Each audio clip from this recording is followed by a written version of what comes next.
Thank you so much, Nick, and thank you to all of our participants for joining this session today. Andrei and I are really excited to tell you more about the internet way of networking and to answer any questions that you might have as we go along. So as Nick said, my name is Katie Jordan. I'm Director of Public Policy and Technology at the Internet Society, and I lead our Internet Way of Networking program. So I'm really excited to talk to you about it. We're going to talk about the Internet way of networking broadly speaking, the critical properties that make up the Internet way of networking, and our Internet Impact Assessment Toolkit. Let's see. Okay, so as I just said, we're going to cover a whole bunch of stuff. We're also going to spend a lot of time on sort of what's coming next and what you can expect from this project moving forward.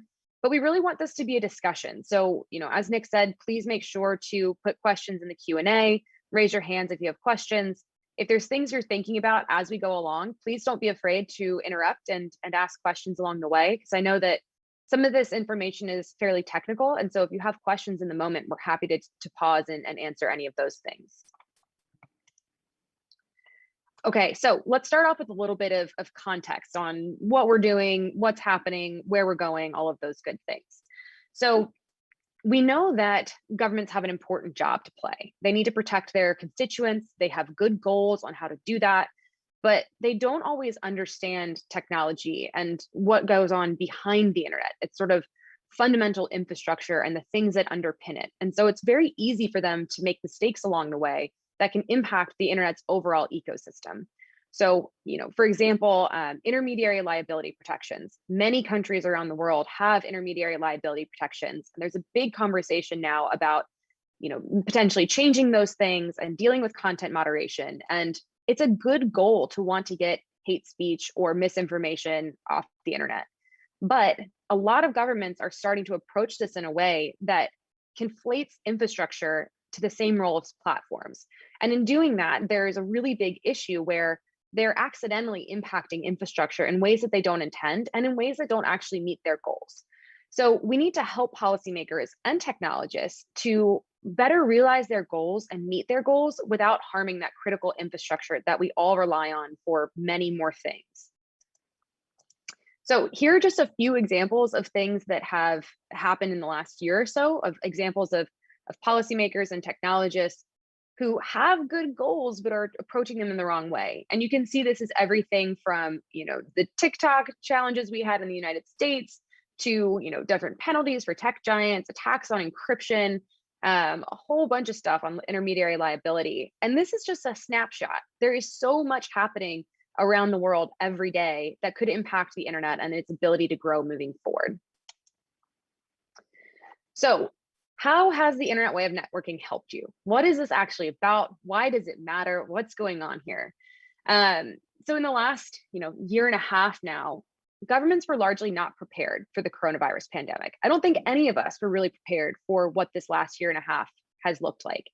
But the internet was. The internet is so strong and resilient at its core that it was able to take this massive influx of new users, new applications, new innovation, and the system still worked. It could carry out all of those tasks and help us to integrate our lives online much more easily and quickly because of that strong foundation. So, and I mean, I'm sure many of you have felt this. We're working and learning and socializing, we're collaborating and having these kind of sessions all online. And that's thanks to this resilient foundation that has been able to respond so quickly to the changing digital landscape. Okay. So we're really hoping that this new way of looking at the internet and the policies and technologies that impact it will be inspiring, because really what this is about at its core is that, we rely on the internet in so many ways, and we need to protect the things that allow it to continue to grow and to innovate and to really be sort of its most pure and accessible self. So to help it reach its full potential, we need to protect it. And that's why the internet way of networking is so important. It's a positive and idealistic view for the internet in its purest form. It describes what the internet could be if we really emphasize protecting its most essential elements. But we have to work together to protect this, to ensure this digital future is as inclusive and innovative as possible. Otherwise, we're going to end up with a fractured system that doesn't work well for anyone. So with that, I'm going to hand it over to my colleague, Andrei, to talk a little bit about the specific critical properties that make up the internet way of networking, and how we can all work together. Thank you, Katia, and hello, everyone. Very nice to see you all virtually here. Let me take over the slides here and continue. So, in order to help policymakers, developers, or users even to protect a healthy evolution of the internet, we of course need to answer the questions, a few questions. First of all, what the internet is, what makes the internet, and what defines its success, and of course, what needs to be preserved. Next slide, please. So there have been several technological innovations and inventions that started this successful trajectory, such as packet switching that led to enormous simplification of the network, or the architecture of modular building blocks that enabled innovation at the edge without the need to coordinate or ask permission from the underlying networks, or the fact that technology is general purpose, meaning it's not tailored to a specific application, but can support the unknown future ones. And the internet owes its success not only to the technology, but also to the way it operates. The way independent networks interconnect and operate, forming a high-performance, resilient infrastructure without a ground plan or central network operation center. The way the building blocks are being designed and deployed based on wide community participation, needs of its users, and benefits it brings to those using them. This is exactly what Katie referred earlier, what we call the internet society, the internet way of networking. So the internet way of networking defines 5 critical properties. While we see the critical properties as the foundational pillars, they manifest themselves through the benefits they provide to anyone who uses, builds, develops, and operates various components of the internet ecosystem. Next slide, please. So let me walk you through these critical properties. I have to say upfront, though they are listed here in order, that in any way signifies the importance. They're all equally important, and you may think of this as legs of a table. Well, too many legs maybe, but consider that you cut one of the legs and table becomes less stable, and you cut 2 legs and it's even less stable. And at some point it will fall and you will lose the table, right? So the same happens, the same way we are looking at critical properties. They're equally important. They may be eroding, right? As Katia said, that's sort of the purest form of the internet. And we may see that some of those properties are already damaged. And that makes the internet sort of less stable in a way to what extent it delivers the promised benefits. So let me walk you through. First of all, there's an accessible infrastructure with a common protocol that is open and has low barriers for entry. Ease of connecting and becoming part of the net delivers global connectivity and encourages the network to grow. And the more participants connect, it's the network effect, the more value of the internet is delivered to everyone. Open architecture of interoperable and reusable building blocks. It's based on open standards, development process, voluntarily adopted by the user community. And this architecture fosters interoperability among the blocks and across networks. It's like a Lego toy allowing to build all kinds of things. And most of the construction happens at the edges.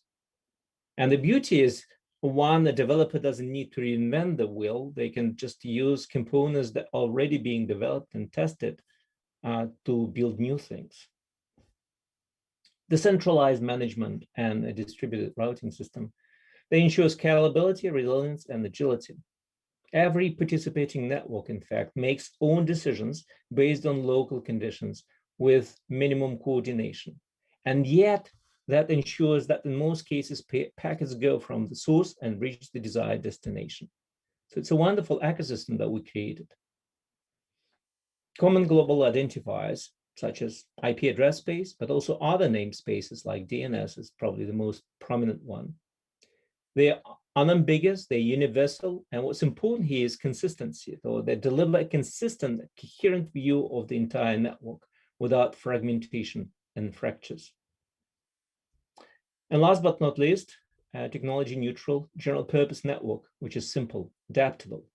That's really what makes the internet fit for the future, even if that future is unknown. Next slide, please.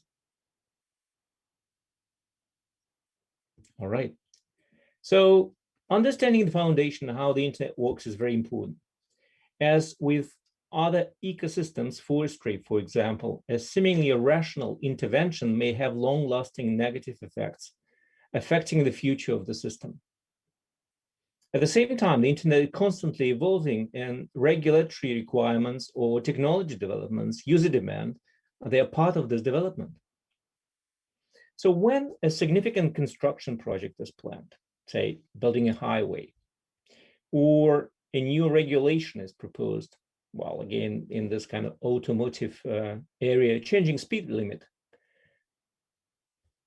the project will not go into implementation without a proper impact assessment. But when it comes to the internet, are there sufficient tools and practices to ensure that impact of the global internet is well understood? Does such impact assessment happen at all? Next slide, please. So that's where sort of the Internet Impact Assessment Toolkit comes in place. Now, this is not a scientific model, right? This is a guiding framework, if you will, that helps policymakers, technologists, and the users analyze how decisions and trends could impact the internet. The problem is that internet is really, it's multi-layer, not in maybe practical sense, but also in the sense that it's like ecosystem has very different facets. And by looking just at one facet, it's like, you know, the wise man were touching different parts of the elephant and sharing completely different experience. So without that, you may not see fully implications of your actions. You may apply old regulatory approaches to this new thing. You may apply this approach thinking of the internet as your national local network or regional network, not thinking about what kind of cross-border or cross-region dependency it might affect. So the Internet Impact Assessment Toolkit helps to navigate a policymaker, a developer, a user in answering those questions. How my development, how my use, how my interaction with the internet might impact it. Next slide, please. So what it is, there's several components to the toolkit. That's why it's called toolkit, in fact. The first, and I'd like to stress this, the definition of the critical properties. And this definition by itself, it's a narrative. It's the narrative explaining what the internet is. Because it's impossible to provide a single definition of the internet. And probably that's not really necessary and maybe not even productive. But this narrative focused around those critical properties, things that enable success of the internet and things we believe are essential for healthy evolution of the internet. This narrative is there. Then we also have use cases on internet threats. So we looked at different developments, different trends in different parts of the world, also technology, also regulatory approaches, and analyzed how those trends affect critical properties and therefore affect the internet as a whole. Those use cases, they think of them as inspirational things, right?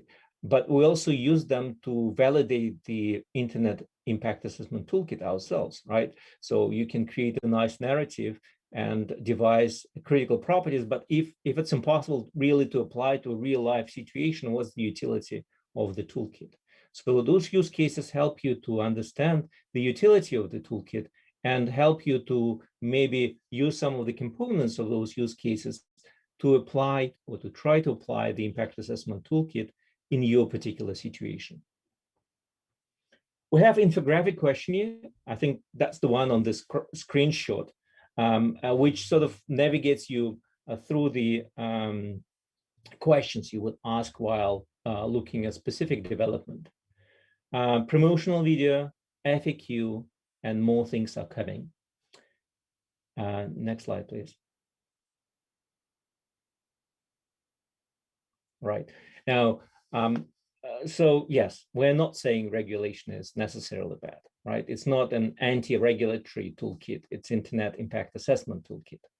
So the problem that I referred to, Internet is really an ecosystem. So what's important is to understand the underlying foundational things of the Internet and how they might be impacted. So it's a navigation tool helping to structure the thinking process.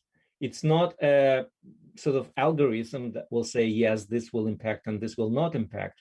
It requires the proper, thorough, rigorous analysis from a policymaker or from whoever wants to do this analysis. But Internet Impact Assessment Toolkit, it has those tools and the structure that allows this thinking process to reach its conclusion. Next slide, please. Right, so this is just the beginning. We started this work last year and we launched the Internet Impact Assessment Toolkit autumn last year. So it's relatively new. It describes the essentials. So if you look at the critical properties, they are really limited to the Internet technical infrastructure. And that's understandable. That's the first thing that we wanted to look at because that's the foundation of the Internet. That's one of the most important things that needs to be preserved and perished. But there are other things that are maybe not touching even on the technical infrastructure, but equally important to consider.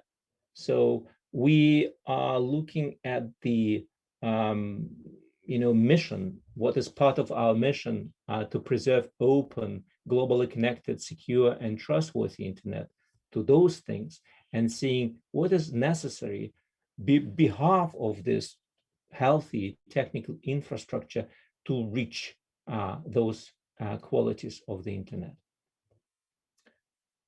So there is a lot of things to digest. That's a lot of information, and we are trying to make it more digestible. So training coming in May this year, very soon. I think the date is already announced, and there is a registration form available.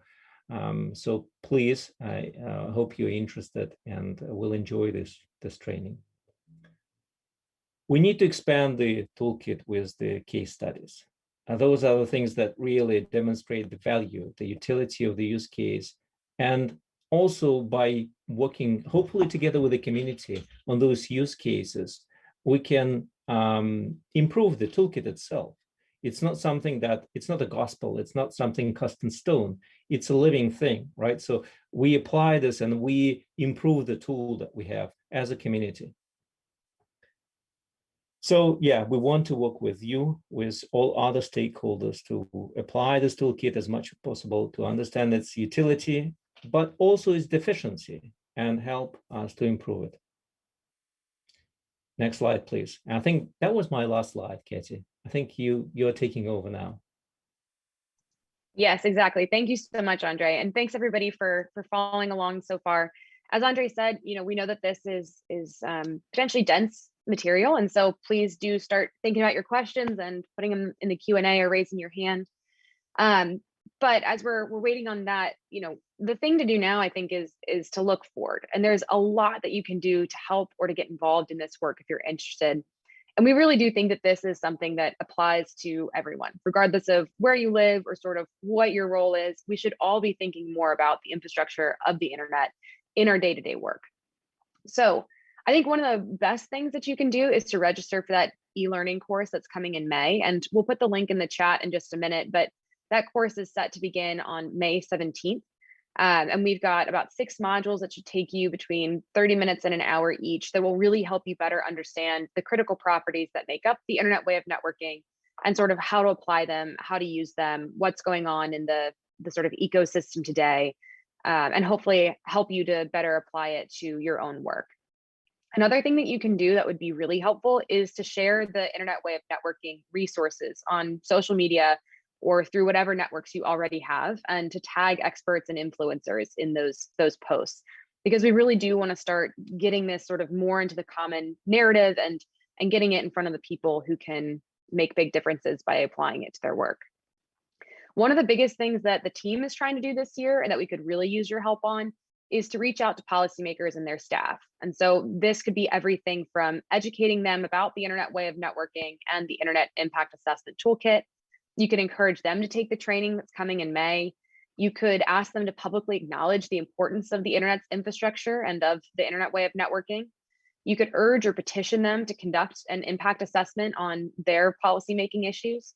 And there's a whole lot of other things that you can do, but really, if we all start to understand the infrastructure better and get policymakers to actually understand it better in their work, it could have a big impact on protecting this system that we all rely on. There's also a lot that you can do with your community or with your chapter or just more broadly with your network from your day-to-day life. One thing would be to organize an open letter to get stakeholders to commit to upholding the critical properties of the internet way of networking. You could also identify relevant organizations to work as partners, and that could be, again, on any of the things up above, taking the training, talking to policymakers, spreading the word, or whatever you see as the most useful things in your local context. You could also propose a topic related to the internet way of networking or related to the protection of the internet's infrastructure in your local, regional, or at the global IGF. And that's another great way to sort of get the word out and get this information in front of the people who can make a big difference. And then lastly, you could hold a workshop or a briefing on the importance of the internet way of networking. And it could be, again, the internet way of networking, the importance of protecting the internet's infrastructure, the critical properties, the importance of carrying out internet impact assessments. There's a lot that you can do here, but really all of these things at its core are trying to educate the community and policymakers and technologists about these systems that underpin all of the things that we rely on a day-to-day basis. So there's a lot of stuff. There's a lot more in the sort of glossary that has been put together for these sessions that you can look at. This is just a handful of things. So, and if you have other ideas that aren't listed here, please reach out because we really want to work closely with you all to better understand how this can be useful in your work. So with that, I'm going to turn it over. I'm going to stop sharing my screen first of all, so I can see everybody better. And then would love to spend some time answering any questions you have. Let's see here. I'm not sure if I can see hand raised, but maybe Nick, you can see it. No hands are raised, but we do have one question. Can you see it, or do you want me to read it? Yes, I see it in the chat now. Thank you so much for your question. So the Internet Way of Networking course that's coming up in May is going to be a bit technical, but we have other courses that you can take ahead of time that are sort of introduce you to those technical topics. And we also have tried really hard to make this technical information more accessible to a general audience. We've made a glossary of different terms. We have links to different materials that can help you better understand some of those technical aspects. And we provide a lot of real world examples so that you can better understand sort of how those technical things impact individuals on a day-to-day basis. So don't be afraid of it. Don't be afraid to try the training. And if you start taking it and you have questions, we're also going to have live moderators who can help you and better explain information as you need. Jai, I see your question as well. What does intermediary liability regulate and how does it impact the internet? So intermediary liability protection is something that was created really as the internet was sort of becoming a global system. And you can think about it like the internet, like a giant bulletin board in a coffee shop, let's say. And on that bulletin board, anybody can come up and put something on and say, I am advertising dog walking services, or I have a house for rent or whatever. You can put anything on there. And if the coffee shop realizes that you've put something up that's illegal, they'll go and they'll take it down, but they're not legally responsible for the fact that somebody came up and put something illegal on their bulletin board. And intermediary liability protection does the same thing for the internet. It says, okay, websites, if you see something that is illegal or you're notified that something illegal is on your platform, you need to take it down. But if there's other things that come up onto your platforms, we're not going to hold you responsible for the fact that somebody else put bad content on. You have to have your own set of standards of conduct and things like that your users follow, but you're not legally responsible for things that are bad but not illegal. And so this is a big conversation now because policymakers are trying to figure out how to better moderate content. How do we take care of hate speech and misinformation and disinformation and things of that nature? And those, again, those are good goals, but the way that policymakers are going about it is very often conflating things at the platform layer, like social media, with things at the infrastructure layer, like domain name registries or email servers or cloud providers. And those are just fundamentally very different systems. And the way that we approach them has to be different. We have to have bigger considerations for when we impact that infrastructure. So I hope that answered your question. Okay, let's see. Sorry, I'm trying to look for hands and in the chat.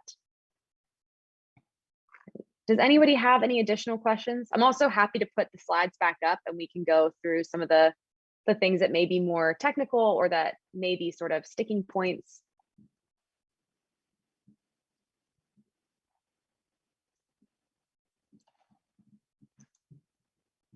Let's see, I'll give it just a second. Great, Jai, I'm glad to hear that that was helpful.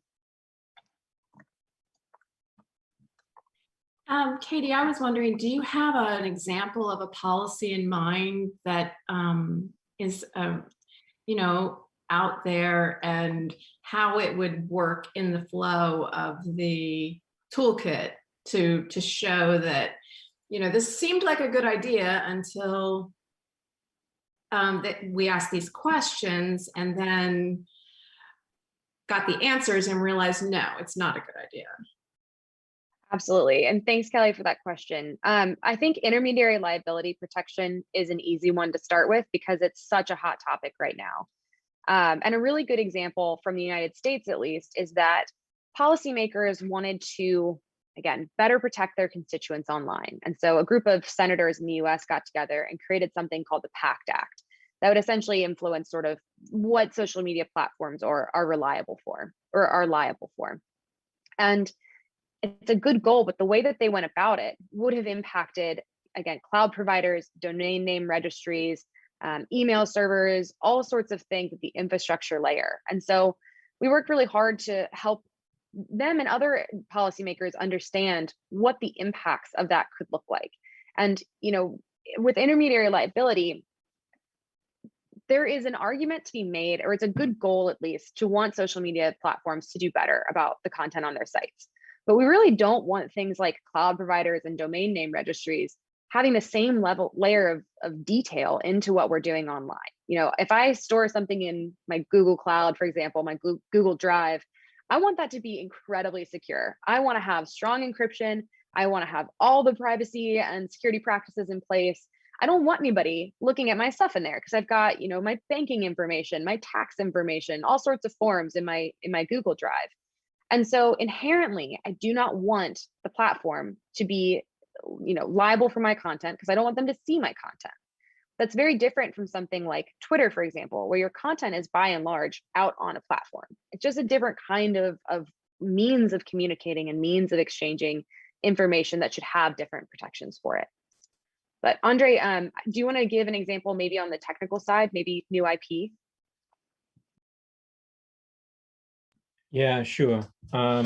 I can give this example, and I can also talk a little bit about the ideas we have on extending the framework, if that would be interesting to people. So, well, new IP was one of the examples that we looked at the proposal, and for those who don't know, a proposal from Huawei and some other Chinese companies and Chinese regulator surfaced up in ITUT. To propose a completely new architecture, what they claimed the global internet architecture, offering sort of services like holographic communication, tactile internet, very exciting things, but without sort of proper gap analysis. They jumped into proposal and say, for this, internet is too old, it doesn't serve the purpose anymore, and we need a new model. So we looked at this proposal from the point of view of critical properties, and well, it was very clear that many of them were severely affected. And one and most important thing was that these protocols that were developed there, or proposed to be developed there, there was no consideration for interoperability with the current internet protocols. And the model that was proposed there was not compatible with the internet model, right? So for instance, critical property 2 was severely affected, and therefore, and critical property 1, which is based on common protocol, is also severely affected. And there was interesting sort of conflict that this was supposed to be a new sort of, a jump into the future also for developing countries. And it was proposed there, while in fact, these proposals will impede connectivity and would impede the growth of the internet, especially in those underserved areas. So instead of sort of, going frontal and criticizing proposal because it is not developed here, we really looked at this from maybe a somewhat neutral position. We looked at this from the position through the lens of critical properties. I think that allowed us to look at this in sort of in a broader sense. Yeah, that's one of the examples. So if people are interested, I can share a few ideas on the extension of the framework and maybe see where we're going and maybe get some of the feedback we're interested in working together on that. So if you look at the critical properties, and I will use this example just to maybe illustrate our way of thinking, you may not find security in there. And you would say, how come that you suggest very important things, right? That we need to preserve in the internet, and security is not there, while security is one of the most important things that we have that enabled a lot of stuff that is going on in the internet. Now, as I said, critical properties, they have very tight scope, and that's done on purpose because we are looking at really technical infrastructure. We're looking at necessary components without which we cannot call the infrastructure the internet. And if you think more that security is not part of this, I mean, security is a process, first of all, right? It should be adequate to conditions and risks that we experience in the internet. But secondly, it's not the intrinsic part of the internet way of networking per se. So our question was, okay, well, that's maybe true, but what needs to be done? What facilities, what conditions need to be in place to make this internet way of networking infrastructure also secure? And things like encryption come to mind, right? But we decided to come maybe a higher level and say, well, encryption is a specific sort of technological or technology facet, right? But what needs to be enabled is, for instance, confidentiality and integrity of data, right? If we enable confidentiality and integrity of data, then we can speak about secure internet. And we look at other sort of our goals as internet society community, what I said, open, globally connected, secure, trustworthy internet. And we can look what are those things, conditions, facilities that need to be in place to having, and that's an absolute must, right? Having this internet way of networking technical infrastructure being also open enough, globally connected, secure, and trustworthy. So this layer that we're developing right now called enablers is what it is about. And now this layer of enablers, we think it's more open than just critical properties, right? Critical properties sort of foundational pillars, but enablers, it's like, maybe stores of a building, or maybe some, decoration even, or maybe some of the facilities that you put in the building that are very important. And new enablers, we believe, will come, and some enablers will have no utility because it's not sort of scientific model, right? It's more a helpful tool to make an analysis, to see what is impacted and why, for instance, security of the internet is impacted. So that's our way of thinking, and hopefully we plan to have a community discussion, a wider community discussion later this year to discuss this model in more detail. But those are just early thoughts that I wanted to share with you. Thanks, Andrei. I also see we have a hand raised from Javed, and so I'm going to allow you to talk. You're on mute now, but if you'd like to unmute, you can go. Yeah. Hello everyone. Can you hear me? Yes. My name is Javed Niaz Hossain, and I have a question about the initiative to Kelly. Is she here or not? Yes, Kelly is here. Kelly, are you there? Hi, I'm here. Yeah, so Yeah, can I Kelly. ask questions about the program? I think you sometimes ago you mailed me to, last day or day before yesterday. Yes, we have mailed the registrants of the program to give information about how the fundamentals program works and Yeah, what you right. can do for initiatives. Okay, I read the mails and the download the presentation and session many session I attend. Just before some minutes, Mr. Andrew tell me that telling that about the initiative. I am worried about that because what should I do? I have already mentioned in the mail, but I haven't anything about how can I finish it, and I need help about this. Okay, if you're speaking about the initiative just for this topic, if you take a look at the catalog, there are some suggestions. Yeah, I already read everything. The link you shared, I view everything. More or less, I understand more or less. So the thing is should I submit any report like 3-page or 2 pages or 5 pages, any following any formats, anything like that or not? I'm not clear. Just, take a look at the catalog, look at an initiative, come up with an idea, and all you need to do is type up a few sentences about what your idea is for an initiative that you want to do, and then send that over to your coordinators to see if they approve the idea and if they have any feedback for it. So I think my coordinator is team, team, and maybe I saw in your mail the name is team or anyhow I know the yes, anyhow I know them. from Canada. Yes. Yeah. Everyone else, we can, Javed, I can talk with you more just by email, but for everyone that's listening now, just know, go to the catalog, look at the list of suggested activities, see if one of them piques your interest and is something you think you can take on between now and June 30th. And can I work with any existing one?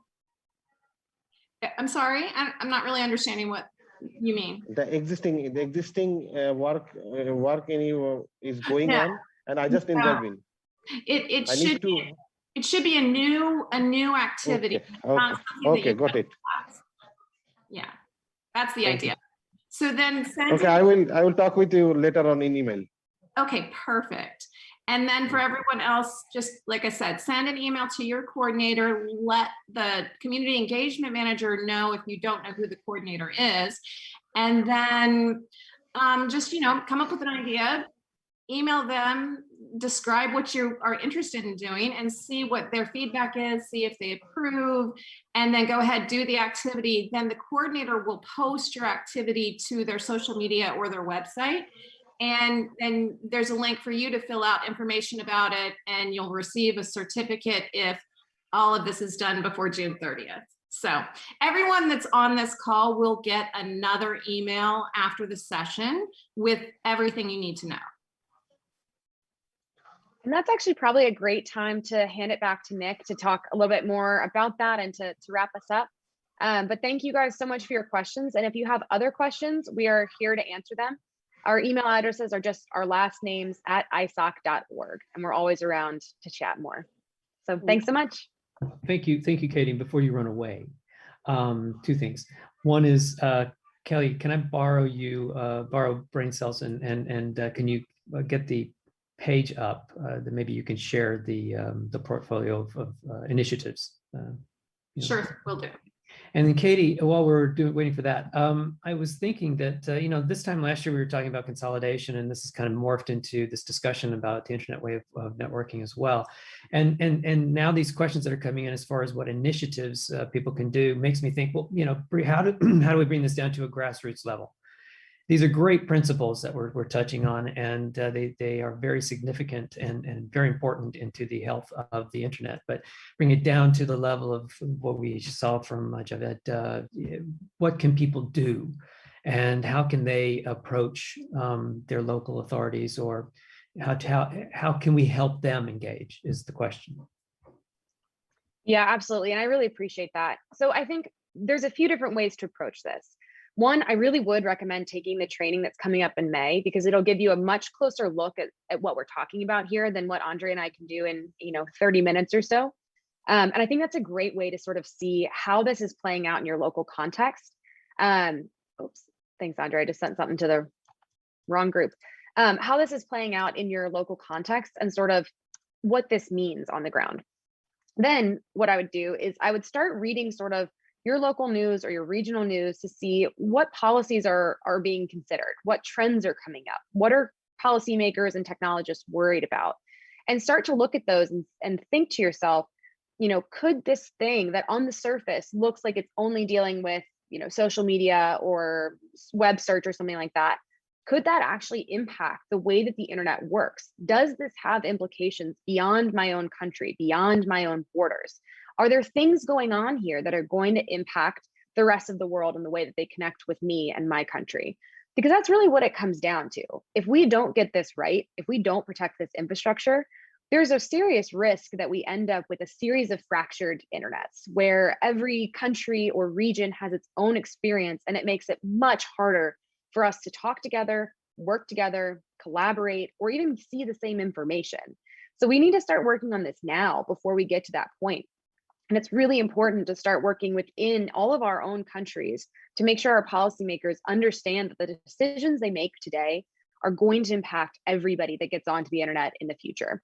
So once you start looking at those trends, looking at those upcoming policies, then I would go to your policymakers, and you can do this by email, you can do it over social media. If you have connections or introductions, you can go in person and start telling them, hey, you have a responsibility here. You need to be more careful. You need to do an impact assessment to figure out how these policies are going to impact the internet moving forward.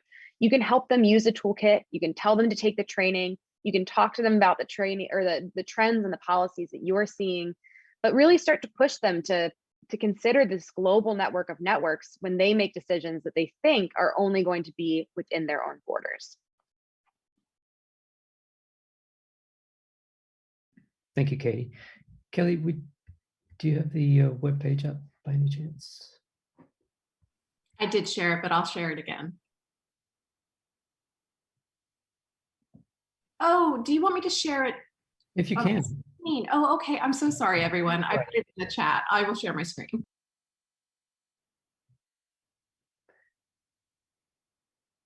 There are a couple of unique things about the page as well that are very helpful.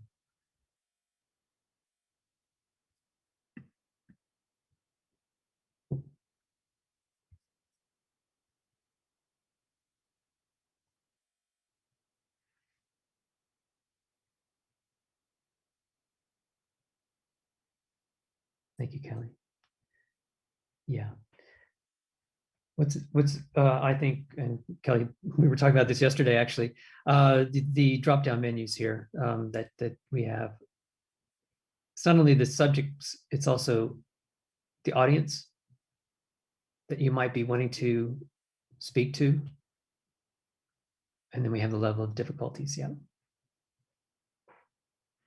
So this page is very useful to you in your work to help inspire you and to encourage you to engage. So take a look. Thank you, Kelly. Sure thing. And you can choose other profiles, and as we've got a few different people mapped out just so that you can see which one kind of speaks to you, a doer, somebody who just really wants to get in there and do some actions, contributor, researcher, and socializer. And so if you select the profile that speaks most to you, and then how much time you have, easy is going to be less than 6 hours, moderate's going to be 6 hours or more, and difficult could take a little bit longer. And then as Nick said, the audience that you're reaching out to is well defined too. And you can just select that and then reset, and it will expand to all audiences. So play around with that. And if you have any questions, let us know. Great. Thanks again, Kelly. And Katie, we've got another question.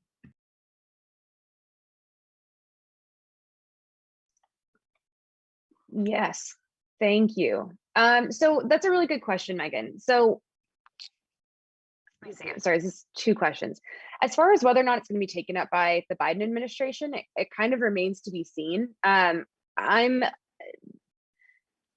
optimistic that the Biden administration is approaching technology differently than the Trump administration did. And I'm optimistic that they are paying more attention to the global internet. They're more open to collaboration and sort of cross-border collaboration, which makes me hope that we won't see a clean network program in this administration. As far as the impacts on the different critical properties, we actually did put out a statement back in, I guess it was spring of last year when this started coming up, and I'm happy to put that link in the chat. Andrei, I believe you were primary author on that if you want to talk a little bit more about it. Yeah, thank you, Katie. So yeah, without going into details, I think the major concern that we had, and of course the implementation of the Clean Networks Initiative, it's not very clear how this is going to be implemented, but there are scenarios that will severely damage the interconnection, the infrastructure of the internet, right? Without actually achieving the goal. Because the internet as a global network, unless you want to cut off certain countries or regions of the internet, which will be also damaging, the internet is the way that you can establish connectivity even if you don't have a direct path. And that was one of the design goals of the internet, that is part of the network fail, or you fail to connect to some of the networks, you can still connect to them through other alternative paths. So one of the proposals that I remember was in the Clean Network Initiative is preventing interconnection with certain networks, or preventing provision of certain services.